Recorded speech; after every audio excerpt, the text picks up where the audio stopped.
छठी मैया करीले बिनतिया खुश रख माई के। हे छठी मैया करीले बिनतिया खुश रख माई के।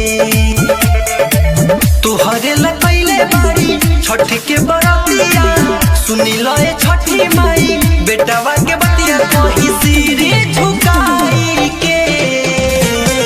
हे छठी मैया करीले बिनतिया खुश रख माई के।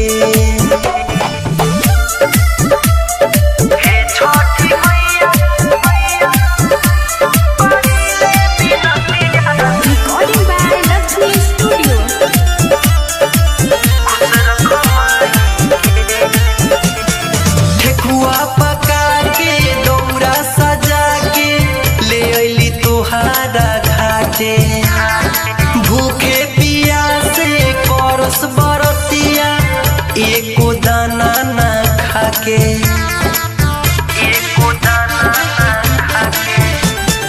ठेकुआ पका के दौरा सजा के ले अइली तोहारा घाटे। भूखे पियासे करस बरतिया एको दाना ना खाके।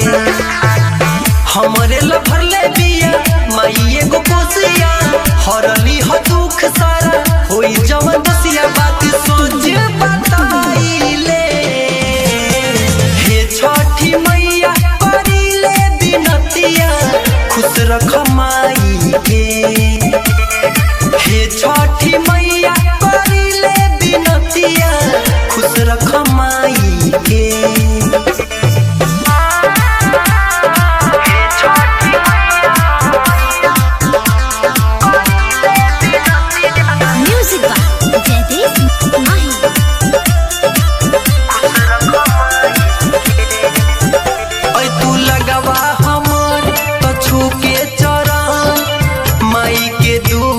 बतैती एक एगो बतिया बा माई तो हसे कहेली छठ छठैती।